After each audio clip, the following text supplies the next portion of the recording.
Hello दोस्तों, welcome back to my YouTube channel GK GS M point. आप सभी का स्वागत है मेरे YouTube channel GK GS M point में। तो दोस्तों, आज मैं लेके आई हूँ आपके सामने मध्य प्रदेश जीके की क्लास, ठीक है, जो कि कैसे चल रही है दोस्तों, टॉपिक वाइज चल रही है, ठीक है। तो दोस्तों, अभी तक हम लोगों ने जो है इसमें कितने क्वेश्चंस कर लिए, इस यूनिट के हम लोगों ने 50 क्वेश्चंस कर लिए हैं, ठीक है। कितने 50 क्वेश्चंस कर लिए। अब इसके आगे के क्वेश्चंस हम करने वाले हैं। और दोस्तों, अगर आपको क्लास पसंद आती है तो लाइक कीजिए, शेयर कीजिए, जो चैनल पर नए हैं चैनल को सब्सक्राइब कर लेना, बेल आइकन को ज़रूर प्रेस करना दोस्तों, ताकि जब भी मैं वीडियो अपलोड करूं या क्लास लूं तो उसकी नोटिफिकेशन आप तक पहुंच जाए, ठीक है। तो चलिए स्टार्ट करते हैं। तो दोस्तों, जो 50 क्वेश्चंस हम लोगों ने देखा था, इसमें पूछा था कि चावल का प्रमुख उत्पादक डैश क्षेत्र है, ठीक है। चावल का प्रमुख उत्पादक क्षेत्र कौन सा है? तो दोस्तों, हम लोगों ने क्या देखा था? बघेलखंड का पठार, ठीक है। बघेलखंड का जो पठार है ना, ये चावल उत्पादक क्षेत्र है, ठीक है। क्या है? चावल उत्पादक क्षेत्र है दोस्तों, ठीक है। तो ऑप्शन नंबर 3 क्या है इसका? राइट आंसर है, ठीक है। अब मालवा का पठार, तो दोस्तों मालवा का पठार जो है सोयाबीन और गेहूं, ठीक है, सोयाबीन और गेहूं उत्पादक क्षेत्र है, ठीक है। और सतपुड़ा का पठार दोस्तों मक्का उत्पादक क्षेत्र है, ठीक है। और मध्य भारत का पठार क्या है दोस्तों? तो मध्य भारत का पठार सरसों उत्पादक क्षेत्र है। कैसा? सरसों उत्पादक क्षेत्र है आपका मध्य भारत का पठार। सतपुड़ा का पठार क्या करता है? सतपुड़ा का पठार आपका मक्का उत्पादक क्षेत्र है। क्या है? मक्का उत्पादक क्षेत्र है, ठीक है। और मालवा का पठार दोस्तों तो सोयाबीन और गेहूं, ठीक है। तो ये भी आपको पता होना चाहिए। बघेलखंड का पठार चावल का प्रमुख उत्पादक क्षेत्र है, ठीक है। चलिए आगे बढ़ते हैं। अब देखिए, यहाँ पे कुछ प्राकृतिक क्षेत्र दिए गए हैं और उसकी फसलें के इन क्षेत्र के अकॉर्डिंग यहाँ पे कौन कौन सी फसलें होती हैं, ठीक है। तो बघेलखंड का पठार दोस्तों चावल का प्रमुख क्षेत्र है उत्पादन के मामले में। मालवा का पठार सोयाबीन गेहूं के लिए, सतपुड़ा का पठार मक्का के लिए, मध्य भारत का पठार सरसों के लिए, बुंदेलखंड का गेहूं तेल के लिए और नर्मदा घाटी का दोस्तों गेहूं गन्ना दाल के लिए, ठीक है। तो ये सारी चीज़ें हमको पता होना चाहिए। तो दोस्तों ऑप्शन नंबर 3 इसका राइट आंसर है, ठीक है। आगे बढ़ते हैं। अगला क्वेश्चन क्या है? अगला क्वेश्चन है, यहाँ पे पूछ रहा है कि सतपुड़ा क्षेत्र में स्थित श्रेणियों में से पश्चिम से पूर्व की ओर उनकी स्थिति को दर्शाने वाला निम्नलिखित में कौन सा क्रम सही है, ठीक है। सतपुड़ा क्षेत्र की बात हो रही है, किसकी? सतपुड़ा क्षेत्र में स्थित श्रेणियों की बात हो रही है, जो कि पश्चिम से पूर्व की ओर है, उनकी स्थिति कौन दर्शा रहा है, ठीक है। तो दोस्तों इसका जो राइट आंसर है वो है आपका ऑप्शन नंबर ए, बड़वानी की पहाड़ियाँ महादेव श्रेणी देन मैकाल श्रेणी, ठीक है। पश्चिम से पूर्व की ओर इस तरीके से दर्शाई हुई हैं कि बड़वानी की पहाड़ी, उसके बाद महादेव श्रेणी, उसके बाद मैकाल श्रेणी, ठीक है। तो ऑप्शन नंबर ए क्या है दोस्तों? इसका राइट आंसर है, ठीक है। अब इसके बारे में थोड़ा डिटेल देखते हैं। तो देखिए यहाँ पे क्या क्या बताया है कि सतपुड़ा क्षेत्र में स्थित श्रेणियाँ मध्य प्रदेश में पश्चिम से पूर्व बड़वानी हिल्स, महादेव हिल्स और मैकाल श्रेणी विस्तृत है। कौन सी हैं? बड़वानी हिल्स, महादेव हिल्स और मैकाल श्रेणी विस्तृत है। यह बड़वानी हिल्स सतपुड़ा के राजपीपला भाग में, महादेव हिल्स सतपुड़ा भाग के दक्षिण मध्य में और मैकाल श्रेणी सतपुड़ा भाग के पूर्वी भाग में स्थित है, ठीक है। तो यहाँ पे इसके डायरेक्शंस भी बता दिए गए, ठीक है। तो ये भी हमको पता होना चाहिए। चलिए आगे बढ़ते हैं। अगला क्वेश्चन है यहाँ पे कि बुंदेलखंड पठार निम्न में कौन सा स्थान मौजूद है, ठीक है। बुंदेलखंड पठार निम्न में से कौन सा स्थान मौजूद है? तो दोस्तों इसका राइट आंसर है ऑप्शन नंबर 3, शिवपुरी में स्थित है। कहाँ? शिवपुरी में, ठीक है। तो ऑप्शन नंबर 3 क्या है दोस्तों? इसका राइट आंसर है। देखिए यहाँ पे कि दिए गए विकल्पों में से शिवपुरी जिले का कुछ भाग बुंदेलखंड पठार के अंतर्गत आता है, ठीक है। शिवपुरी जिले का कितना भाग? कुछ भाग जो है दोस्तों बुंदेलखंड पठार के अंतर्गत आता है, ठीक है। आगे बढ़ते हैं। अगला क्वेश्चन है यहाँ पे कि मध्य प्रदेश नर्मदा सोन घाटी किन पर्वत श्रेणियों के मध्य स्थित है, ठीक है। मध्य प्रदेश नर्मदा सोन घाटी जो है किन पर्वत श्रेणियों के मध्य स्थित है? तो दोस्तों विंध्याचल एवं सतपुड़ा, ठीक है। विंध्याचल एवं सतपुड़ा पर्वत श्रेणियों के मध्य है आपका क्या? नर्मदा सोन घाटी, ठीक है। तो ऑप्शन नंबर 3 क्या है इसका? राइट आंसर है। ठीक है, अब इसके बारे में थोड़ा डिटेल देखते हैं। तो यहाँ पे बताया गया है दोस्तों कि नर्मदा सोन घाटी एक रिफ्ट घाटी है। कैसी है? रिफ्ट घाटी है, जो विंध्याचल और सतपुड़ा पर्वत श्रृंखला के मध्य स्थित है। ठीक है, कहाँ स्थित है दोस्तों? विंध्याचल और सतपुड़ा पर्वत श्रृंखला के मध्य में स्थित है आपकी नर्मदा सोन घाटी। ताप्ती घाटी या सतपुड़ा और अजंता श्रृंखला के मध्य स्थित है। ठीक है, ताप्ती घाटी किसके मध्य है? सतपुड़ा और अजंता श्रृंखला के मध्य में ताप्ती घाटी है। ये एक्स्ट्रा पॉइंट भी आपको ध्यान रखना है। ठीक है, तो ऑप्शन नंबर 3 क्या है दोस्तों? इसका राइट आंसर है विंध्याचल एवं सतपुड़ा। ठीक है, आगे बढ़ते हैं। अगला क्वेश्चन है, यहाँ पूछ रहा है कि मध्य प्रदेश में विंध्याचल पर्वत श्रृंखला के अंतर्गत सबसे ऊंची चोटी कौन सी है? ठीक है, मध्य प्रदेश में विंध्याचल पर्वत श्रृंखला के अंतर्गत सबसे ऊंची चोटी कौन सी है? तो दोस्तों वो है गुडविल चोटी। ठीक है, गुडविल चोटी जो है विंध्याचल पर्वत श्रृंखला के अंतर्गत सबसे ऊंची चोटी है। ठीक है, गुडविल चोटी। ठीक है, अब चलिए आगे बढ़ते हैं। यहाँ पे इसके बारे में डिटेल बताया गया है। तो देखिए दोस्तों, विंध्याचल यह पश्चिमी भाग है। इसके अंतर्गत मांडू, असरफी पहाड़ी, वांचू पॉइंट, कांकड़ी वर्डी, सलकनपुर व भीमबेटका आते हैं। ठीक है, विंध्याचल श्रेणी के अंतर्गत कौन आते हैं? इस विंध्याचल पर्वत श्रेणी के अंतर्गत आते हैं, या पश्चिमी भाग है, इसके अंतर्गत मांडू आता है, असरफी आता है, वांचू पॉइंट आता है, काकड़ी वर्डी आता है, सलकनपुर और भीमबेटका आते हैं। ठीक है, और भांडेर के अंतर्गत क्या आता है? यह विंध्याचल का मध्य भाग है। ठीक है, भांडेर क्या है दोस्तों? विंध्याचल का मध्य भाग है। इस श्रेणी के अंतर्गत सद्भावना चोटी गुडविल 752 मीटर दमोह में स्थित है। ठीक है, इसकी ऊंचाई कितनी है? 752 मीटर। ठीक है, सद्भावना चोटी की, जिसे क्या बोलते हैं? गुडविल। ये कहाँ स्थित है दोस्तों? तो दमोह जिले में स्थित है। ठीक है, फिर उसके बाद कैमूर की बात की जाए तो यह विंध्याचल का पूर्वी भाग है। ठीक है, ये क्या है? विंध्याचल का पूर्वी भाग है। और भांडेर क्या है? विंध्याचल का मध्य भाग। और विंध्याचल क्या है? पश्चिमी भाग। ठीक है, इसके अंतर्गत त्रिकुटा पर्वत मतलब मैहर, गिद्धराज पर्वत मतलब सतना आते हैं। ठीक है, त्रिकुटा पर्वत कहाँ है दोस्तों? मैहर में है। और गिद्धराज पर्वत कहाँ है? सतना में आते हैं। यह केन नदी का उद्गम स्थल है। वह कैमूर श्रेणी यमुना व सोन के मध्य जल विभाजक का कार्य करती है। ठीक है, कैमूर श्रेणी क्या करती है? यमुना व सोन के मध्य में जल विभाजक का कार्य करती है। तो ये भी दोस्तों आपको पता होना चाहिए। ठीक है, यह विंध्याचल का पूर्वी भाग है।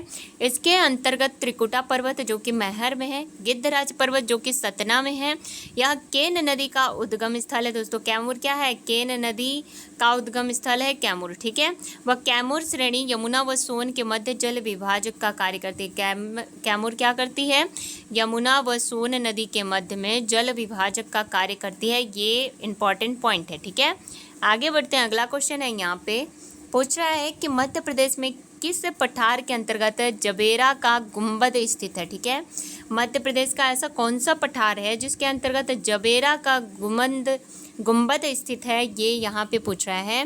तो दोस्तों इसका जो राइट आंसर है वो है आपका ऑप्शन नंबर ए। ठीक है, रीवा पन्ना का पठार। ठीक है, रीवा पन्ना का पठार जो है जबेरा का गुंबद स्थित है इस पठार के अंतर्गत। किसके अंतर्गत? रीवा पन्ना के पठार के अंतर्गत जबेरा का गुंबद स्थित है दोस्तों। ठीक है, तो ऑप्शन नंबर ए इसका राइट आंसर हुआ। आगे बढ़ते हैं। तो देखिए यहाँ पे क्या क्या बताया है कि मध्य प्रदेश में जबेरा दमोह जिले में रीवा पन्ना पठार के अंतर्गत स्थित है। ठीक है, जबेरा जो है कहाँ स्थित है दोस्तों? जबेरा स्थित है दमोह जिले में। ठीक है, रीवा पन्ना पठार के अंतर्गत। जबेरा रानी दुर्गावती वन्य जीव अभ्यारण्य के अंतर्गत पर्यटक स्थल है दोस्तों। ठीक है, जबेरा क्या है? ये रानी दुर्गावती वन्य जीव अभ्यारण्य के अंतर्गत पर्यटक स्थल है।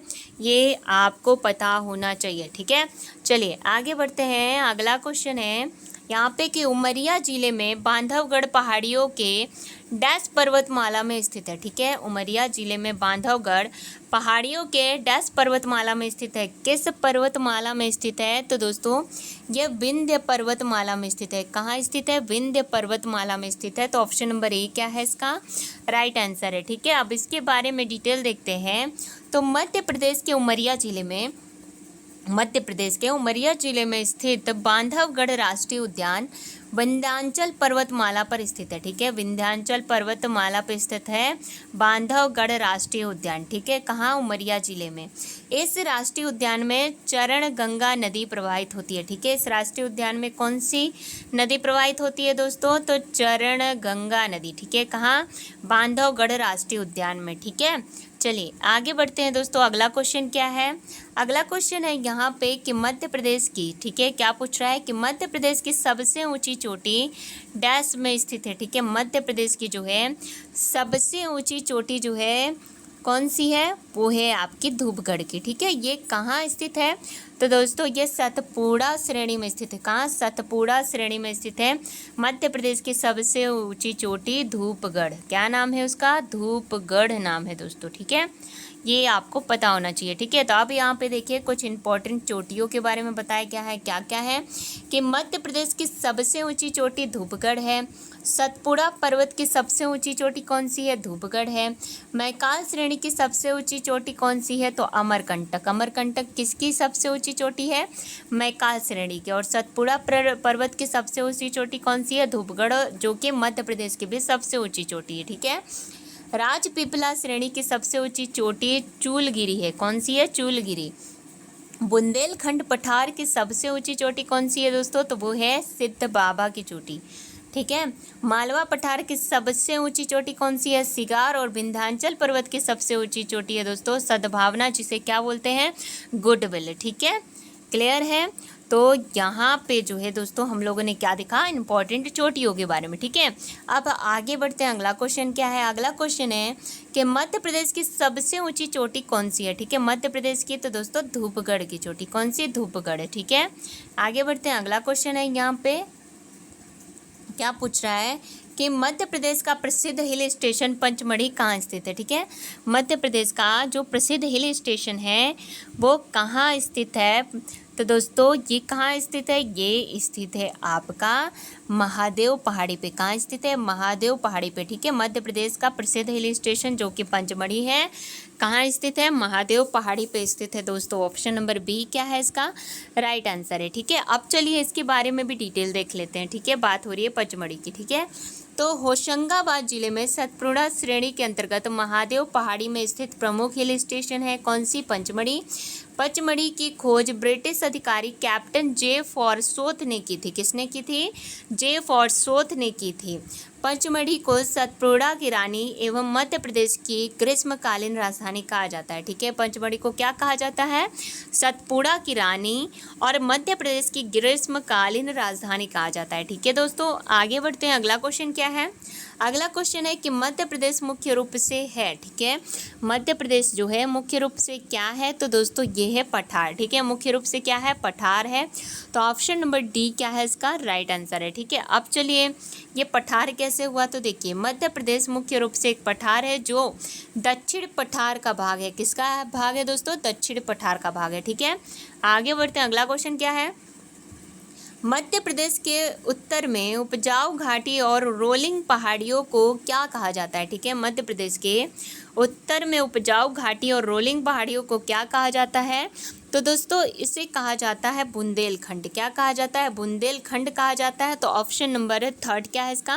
राइट आंसर है। ठीक है, अब यहाँ पे देखिए यहाँ पे क्या बोल रहा है कि मध्य प्रदेश के उत्तर में उपजाऊ घाटी और रोलिंग पहाड़ियों से घिरा बुंदेलखंड क्षेत्र का विस्तार मध्य प्रदेश तथा उत्तर प्रदेश में भी है। ठीक है, इस बुंदेलखंड क्षेत्र का विस्तार कहाँ तक है? मध्य प्रदेश में भी और उत्तर प्रदेश में भी। ठीक है, तो ये भी आपको ध्यान रखना है। ठीक है दोस्तों, चलिए आगे बढ़ते हैं। अगला क्वेश्चन है यहाँ पे कि विंध्य श्रेणी में सबसे ऊंची चोटी कौन सी है? ठीक है, विंध्य श्रेणी की बात हो रही है और विंध्य श्रेणी में सबसे ऊंची चोटी कौन सी है? तो दोस्तों वो है कास्केड चोटी। ठीक है, कास्केड चोटी जो है विंध्य श्रेणी में सबसे ऊंची चोटी है दोस्तों। ऑप्शन नंबर 4 इसका राइट आंसर है। ठीक है, आप यहाँ पे देखिए दिए गए विकल्पों में से विंध्य श्रेणी में सबसे ऊंची चोटी सद्भावना शिखर गुडविल है। ठीक है, कास्केड नहीं है दोस्तों, कौन कास्केड नहीं है, कास्केड नहीं है। विंध्य श्रेणी की बात हो रही है, ये है आपकी गुडविल चोटी, जिसे क्या बोलते हैं? सद्भावना। ठीक है, क्या बोलते हैं?